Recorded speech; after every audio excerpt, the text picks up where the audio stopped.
السلام علیکم ورحمۃ اللہ وبرکاتہ۔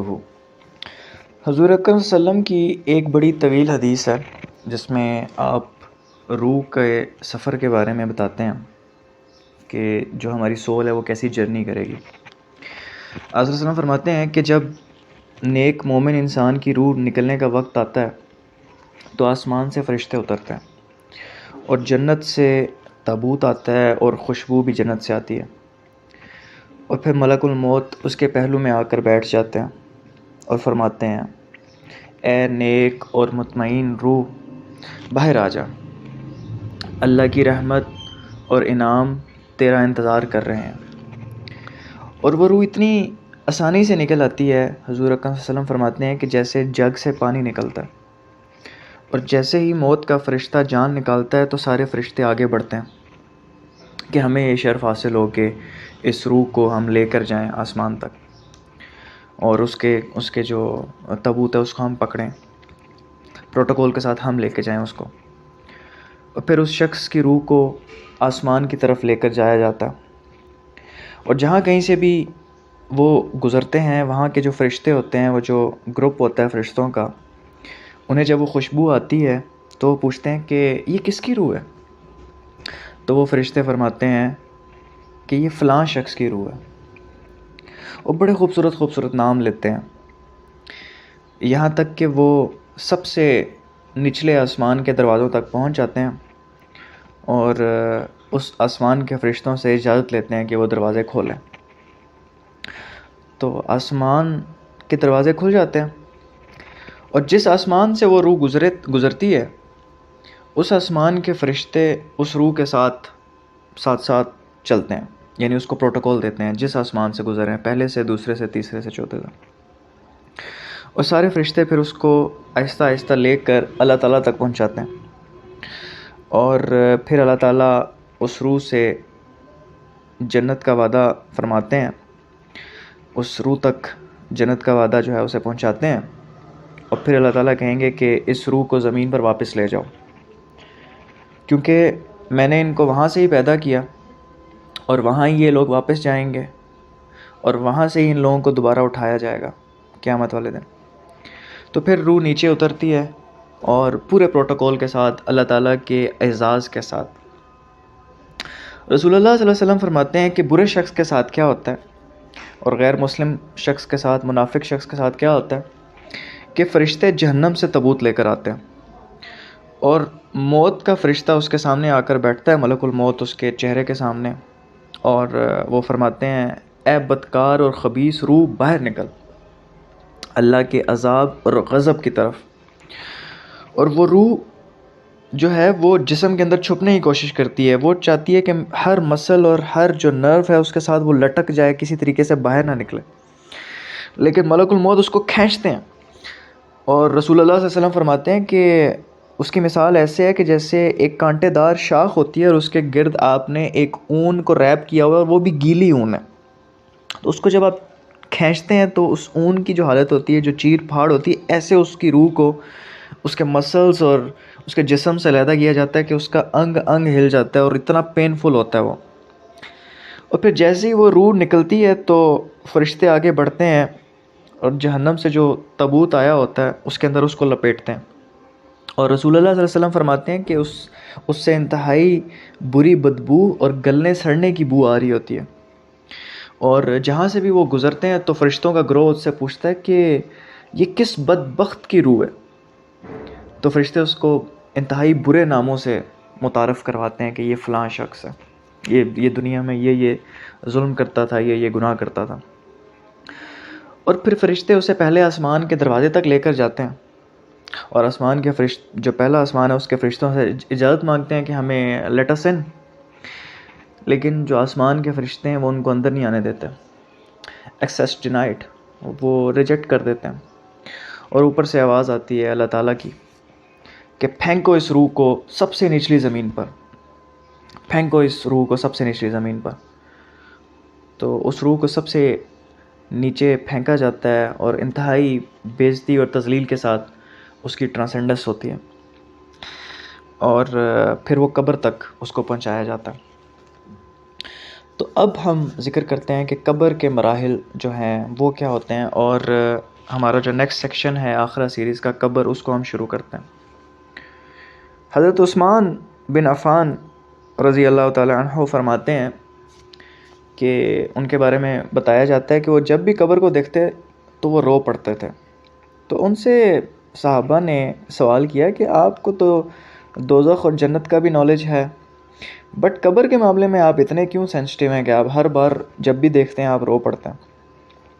تو حضرت عثمان نے فرمایا کہ میں نے رسول اللہ صلی اللہ علیہ وسلم سے سنا ہے کہ قبر آخرت کی پہلی منزل ہے، اور اگر تم لوگ وہاں بچ گئے تو آنے والی جو منازل ہیں وہ تمہارے لیے آسان ہوں گی، اور اگر تم لوگ قبر سے نہ بچ سکے تو آنے والی منازل بہت بری ہوں گی، اور اس سے بھی بدترین ہوں گی۔ تو اس لیے میں رو پڑتا ہوں جب بھی میں قبر کو دیکھتا ہوں، تو مجھے اپنا فیوچر یاد آ جاتا ہے، اور میں اللہ تعالیٰ سے دعا کرتا ہوں کہ اللہ تعالیٰ مجھے کسی طریقے سے اس سے بچا دیں، اور میں اس طرح کی زندگی میں اعمال کروں کہ میں وہ بچ سکوں۔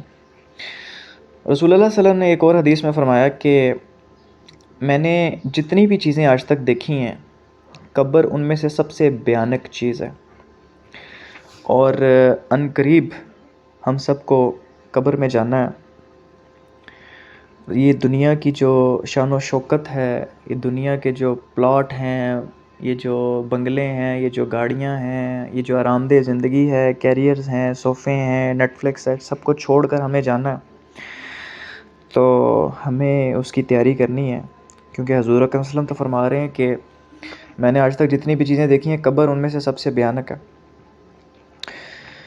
رسول اللہ صلی اللہ علیہ وسلم کے وقت میں ایک بوڑھی خاتون تھی، وہ مسجد کو صاف کیا کرتی تھی۔ تو ایک دن وہ بیچاری بیمار ہوگی اور فوت ہوگی۔ رات دیر ہو گئی تھی تو صحابہ نے ان کو دفنا دیا، اور رسول اللہ صلی اللہ علیہ وسلم کو نہیں جگایا کہ آپ کا جو نیند ہے وہ ڈسٹرب ہوگی۔ صبح اٹھ کے حضور اکرم صلی اللہ علیہ وسلم نے پوچھا کہ وہ عورت یہاں جو صاف کرتی تھی وہ کہاں ہے؟ تو جواب ملا کہ یا رسول اللہ وہ بیمار ہو گئی تھی بیچاری، اس کو ہم نے دفنا دیا۔ تو آپ صلی اللہ علیہ وسلم نے فرمایا کہ تم لوگوں نے مجھے کیوں نہیں بتایا؟ آپ صلی اللہ علیہ وسلم نے ان کو ڈانٹا، صحابہ کو، کیونکہ آپ صلی اللہ علیہ وسلم جو تھے وہ اس امت کے لیے باپ جیسے تھے۔ آپ کمزور کے لیے بھی تھے، آپ طاقتور کے لیے بھی تھے، آپ بوڑھوں کے لیے بھی باپ جیسے تھے، اور جوانوں کے لیے بھی، بچوں کے لیے بھی، مردوں کے لیے بھی، عورتوں کے لیے آپ ایک فادر فگر تھے۔ تو آپ صلی اللہ علیہ وسلم نے فرمایا کہ تم لوگوں نے مجھے کیوں نہیں بتایا؟ اچھا مجھے اس کی قبر دکھاؤ، اس خاتون کی۔ اور جب آپ صلی اللہ علیہ وسلم اس کی قبر پہ گئے، آپ صلی اللہ علیہ وسلم نے فرمایا کہ یہ قبریں بہت اندھیری ہیں، لیکن اللہ تعالیٰ میری نماز کی وجہ سے انہیں روشنی دے گا۔ یہ بخاری کی حدیث ہے۔ اور جیسے ہی تم لوگ قبروں میں جاؤ گے، کیونکہ تم مٹی سے ہو، تو قبر تمہیں اس طرح سے جھکڑے گی، سکویز کرے گی۔ آپ صلی اللہ علیہ وسلم نے فرمایا ہر بندے کو سکویز کرے گی، وہ بڑی شدید سکویز کرے گی۔ آپ صلی اللہ علیہ وسلم نے فرمایا کہ اگر کوئی قبر کے اس جکڑنے سے بچ سکتا تو وہ سعد ابن معاذ تھا۔ آپ صلی اللہ علیہ وسلم نے فرمایا کہ سعد وہ ہے کہ جس کی موت پر اللہ کا عرش بھی ہلا، سعد وہ ہے کہ جس کی موت پر آسمان کے دروازے کھلے، اور 70,000 فرشتوں نے اس کے جنازے میں شرکت کی، لیکن قبر نے اس کو بھی جھکڑا، لیکن پھر چھوڑ دیا۔ تو حضرت سعد بن معاذ جیسی ہستی کو بھی اگر قبر نے جکڑا ہے تو میں اور آپ کیا چیز ہیں؟ تو ہمیں بھی اس جکڑ سے بچنا ہے، اور وہ جکڑ ہم پر بھی ہو کر رہے گی۔ اور کیونکہ حضرت سعد بن معاذ ایک مدینہ کے لیڈر تھے، جس کی وجہ سے آپ صلی اللہ علیہ وسلم مدینہ میں آئے، انہوں نے آپ صلی اللہ علیہ وسلم کو مدینہ میں بلایا، آپ کی مہمان نوازی کی، اور جب تک زندہ رہے آپ صلی اللہ علیہ وسلم کی حفاظت کرتے رہے، لیکن پھر بھی آپ کو قبر نے جھکڑا۔ تو قبر کا جھکڑنا لازمی ہے۔ یہ تو اللہ تعالیٰ کا انعام ہے کہ جو 70,000 فرشتے ان کے جنازے میں شرکت فرمائی اور پھر قبر نے ان کو چھوڑ دیا، یہ اللہ تعالیٰ کا انعام ہے۔ اور اب ہم ذکر کرتے ہیں قبر کے فتنوں اور آزمائشوں، اور وہاں جو کوشچننگ ہوگی، وہاں جو امتحان ہوگا، اس کے بارے میں ذکر کرتے ہیں۔ تو قبر میں کیا سوالات ہوں گے؟ حضور اکرم صلی اللہ علیہ وسلم کی ایک بڑی حدیث ہے، واضح حدیث ہے اس بارے میں. آپ صلی اللہ علیہ وسلم نے فرمایا کہ جیسے ہی کوئی قبر میں جائے گا تو 2 فرشتے منکر اور نکیر وہاں پہنچ جائیں گے، اور وہ بڑے اگریسولی اور سختی کے ساتھ اس بندے کے ساتھ بات کریں گے. وہ مومن ہو یا کافر، وہ سب کے ساتھ اگریسو ٹون ہوں گے، اور انہیں اسٹریٹ فارورڈ سیدھے سیدھے آنسر چاہیے ہوں گے. ادھر ادھر کی توں تڑا ان کو نہیں چاہیے ہوگی. وہ سیدھا اور جلد وہ ایکسپیکٹ کریں گے کہ آپ ان کو جلدی سے جواب دو. تو وہ 3 سوال ہوں گے: من ربک ومن دینک ومن نبیک. تمہارا رب کون ہے، تمہارا دین کیا ہے، اور تمہارا نبی کون ہے. یہ 3 سوال ہوں گے، صرف 3 سوال. ہمیں ان 3 سوالوں کی تیاری کرنی چاہیے. ہم دنیا کے امتحان دے دیتے ہیں، 16 18 پی ایچ ڈیاں کر دیتے ہیں، پتہ نہیں کون کون سے مضمون پڑھ لیتے ہیں، لیکن جو اصل امتحان ہے اس کی تیاری تو ہم کرتے ہی نہیں ہیں. دنیا میں ایسے پھر رہے ہیں جیسے ہم نے مرنا ہی نہیں ہے، ہم نے آخر میں اللہ تعالیٰ کے سامنے پیش نہیں ہونا، حساب کتاب ہی نہیں ہونا. تو ہمیں ان کویشچنس کی بھی تیاری کرنی چاہیے. تو ان 3 کویشچنس پر مومن کیا جواب دے گا؟ مومن کہے گا میرا رب اللہ ہے، میرا دین اسلام ہے، اور میرا نبی حضرت محمد صلی اللہ علیہ وسلم ہے. تو اوپر سے آسمان سے آواز آئے گی کہ میرا بندہ سچ بول رہا ہے. اللہ تعالیٰ ان جوابات کی تصدیق کریں گے، اللہ تصدیق کریں گے. کتنی بڑی بات ہے. اور سورہ ابراہیم میں اللہ تعالیٰ فرماتے ہیں کہ ایمان والوں کو اللہ تعالیٰ حق بات پر جمائے رکھتا ہے، دنیا کی زندگی میں اور آخرت میں. اور وہ حق بات کیا ہے؟ لا الہ الا اللہ، کہ اللہ کے سوا کوئی معبود نہیں ہے. اور جو مومن ہیں وہ اس دنیا میں بھی اور آخرت میں بھی ان کے جو کوشچنز ہوں گے، وہ اسٹیٹ فاسٹنس جو ہے وہ قائم رہے گی، ان کو کوئی مشکل پیش نہیں آئے گی. لیکن اس کے برعکس جو منافق ہوں گے، غیر مسلم ہوں گے، ظالم ہوں گے، ان سے منکر نکیر جب پوچھیں گے کہ تمہارا رب کون ہے، تمہارا دین کیا ہے، تمہارے نبی کون ہیں، تو وہ جواب نہیں دے پائیں گے. وہ جواب دیں گے ہاں، کیا، مجھے نہیں پتہ. اور جب ان سے پوچھا جائے گا کہ تمہارا نبی کون ہے، تو وہ کہیں گے کہ مجھے نہیں پتہ، لیکن لوگوں سے میں نے یہ سنا، ابو جہل سے میں نے یہ سنا، CNN سے میں نے یہ سنا، فرانس میں رہنے والے اسلامو فوبک میڈیا سے میں نے یہ سنا، ناروے کے سینیٹر سے میں نے یہ سنا، فلانے بندے سے میں نے سنا. اور غلط آنسرز دیں گے، حضور اکرم صلی اللہ علیہ وسلم کے بارے میں غلط بات کریں گے، تو فرشتے ان کے سر پر ہتھوڑا ماریں گے اور وہ مٹی مٹی ہو جائیں گے. کیونکہ فرشتوں کو سیدھا سیدھا جواب چاہیے، ان کو اسٹریٹ فارورڈ آنسر چاہیے. وہ چاہیں گے کہ don't beat around the bush, ہوا میں تیر نہ چلاؤ، جھاڑیوں کو مکہ نہ مارو، سیدھی بات کرو. انبیاء پر ایمان کا بنیادی رکن ہے. کیوں؟ کیونکہ ان نبیوں نے تو ہمارے تک اللہ تعالیٰ کا پیغام پہنچایا، اللہ تعالیٰ کی ذات کا تعارف کروایا، ہمیں اس دنیا کی کائنات کی حقیقت بتائی. تو ان کے بارے میں کریکٹ ایمان ہونا بڑا امپورٹنٹ ہے. حضور اکرم صلی اللہ علیہ وسلم نے فرمایا کہ مومن کے لیے یہ آخری امتحان ہوگا، اس کے بعد کوئی امتحان نہیں ہوگا. تو that's it, that is the end of trials. آزمائشوں کے لیے مومن کی آزمائشیں فنش ہو جائیں گی وہاں. اور بخاری میں ایک حدیث ہے، حضرت اسما بنت ابو بکر فرماتی ہیں کہ ایک دن حضور اکرم صلی اللہ علیہ وسلم مسجد میں خطاب کر رہے تھے، قبر کے بارے میں بتا رہے تھے آپ، یہاں تک کہ مسجد سے اونچی اونچی آوازیں آنا شروع ہو گئی، کیونکہ صحابہ رونا شروع ہو گئے. تو مسجد میں اونچی اونچی آوازیں جو ہے نا وہ آوازیں آنا شروع ہو گئی ہر طرف. تو حضرت اسما فرماتی ہیں کہ یہاں تک کہ مجھے رسول اللہ علیہ وسلم کی آواز بھی آنا ختم ہو گئی، اتنی اونچی آواز تھی، صحابہ اتنا اونچا رو رہے تھے. تو آپ فرماتی ہیں کہ جب آواز کم ہوئی تو میں نے ساتھ والے بندے سے پوچھا اللہ تم پہ رحم کرے، آپ صلی اللہ علیہ وسلم نے آخری بات کیا کہی؟ تو اس نے فرمایا کہ رسول اللہ صلی اللہ علیہ وسلم نے فرمایا کہ مجھ تک خبر پہنچائی گئی ہے کہ تم لوگ قبر میں ایسے ہی فتنوں اور آزمائشوں اور امتحانوں سے گزرو گے جیسے دجال کا فتنہ ہوگا. اور حضرت آدم سے لے کر قیامت تک دجال سے بڑا کوئی فتنہ نہیں ہے. تم لوگوں کو قبروں میں بھی اس طرح کے امتحانوں سے گزارا جائے گا، اس طرح کے تمہارے ٹیسٹ ہوں گے، اور یہ ہمارے ساتھ ہونا ہے۔ اب ہماری کتنی زندگی ہے؟ میکسیمم پاکستان میں 67 سال، زیادہ سے زیادہ 80 سال یو ایس میں، باقی کنٹریز میں، تو اس کے بعد تو سب کو مرنا ہے۔ یہ بہت ہی قریب ہے، یہ ہماری کوشچننگ، اور ہماری اس کے لیے تیاری کیا ہے ابھی؟ تو صحابہ نے جب یہ سنا تو وہ اونچا اونچا رونے لگے، کیونکہ ان کے دل نرم تھے۔ ہم لوگوں کے دل سخت ہیں، ہم لوگوں پر اگر اثر ہوتا بھی ہے تو تھوڑے سے وقت کے لیے۔ اور میں نے تو اپنی آنکھوں سے یہ دیکھا کہ اکثر ہم یہ دیکھتے ہیں کہ قبر میں جب ہم کسی کو دفنا کے آتے ہیں تو واپسی پر بہت سے لوگ ہنس رہے ہوتے ہیں، پتھروں جیسے ہمارے دل ہیں۔ لیکن صحابہ کرام کو دیکھیں کہ قبر کے بارے میں سن کر کیسے رونا شروع کر دیے، اور دھاڑے مار کے رو رہے تھے سب۔ تو ہم لوگ دل کی بیماری کے شکار ہیں، ہمارے دل سخت ہیں، یہ ایک بیماری ہے۔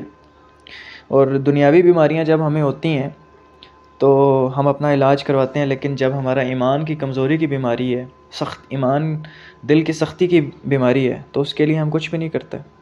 اور اس کا بہترین حل یہ ہوتا ہے کہ قرآن، ریممبرنس آف اللہ، قرآن اور حدیث اور سیرہ کے بارے میں پڑھنا، کیونکہ اللہ تعالیٰ فرماتے ہیں کہ میرے ذکر سے ہی ایمان والوں کے جو دل ہیں وہ نرم ہوتے ہیں اور ان کے دلوں کو سکون ملتا ہے۔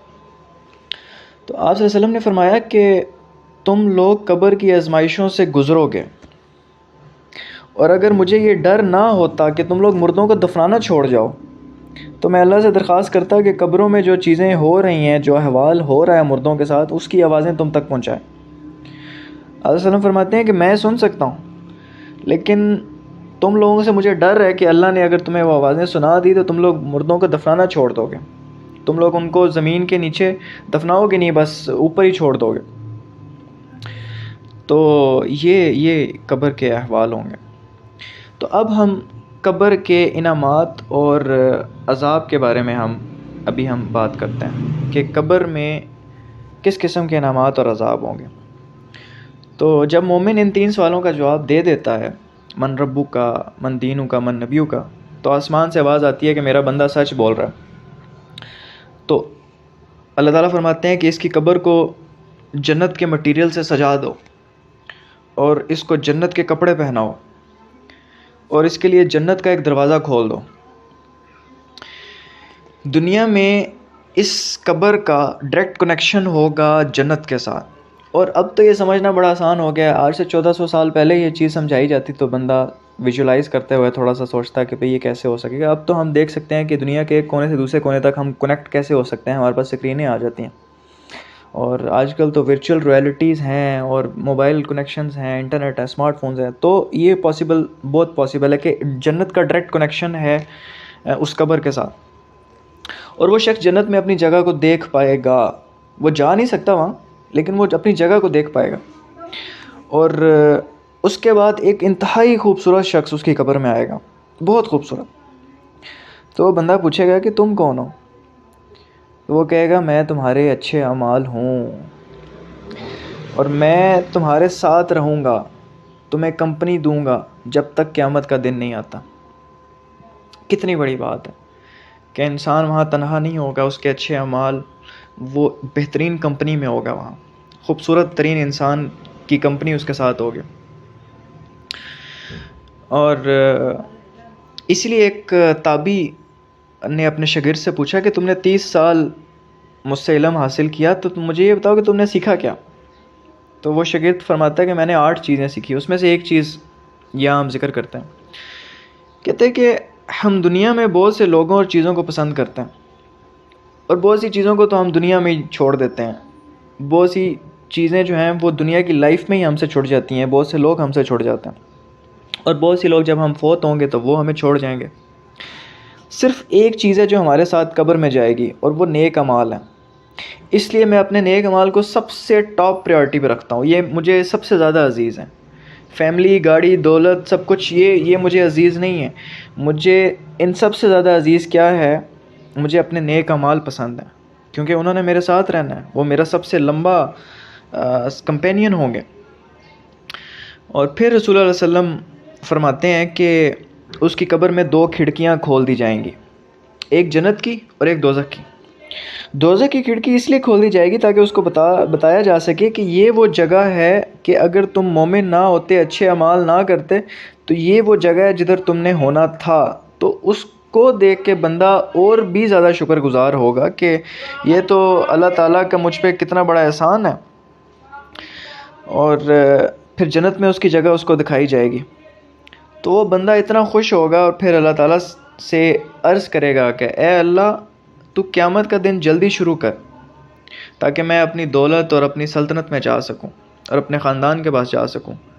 یہ خاندان اور دولت دنیا والی نہیں، دنیا کو تو وہ بھول چکا ہوگا، وہ آخرت اینٹیسپیٹ کر رہا ہوگا، آخرت کا انتظار کر رہا ہوگا، کیونکہ آخرت میں اللہ تعالیٰ نے اس کو سب کچھ دکھا دیا ہوگا. کھڑکی ہوگی، وہ جنت کا دروازہ ہوگا، اس کو سب کچھ نظر آ رہا ہوگا، اپنی جگہ نظر آ رہی ہوگی، تو وہ جلدی میں چاہے گا کہ میں کسی طریقے سے جلدی وہاں جا سکوں.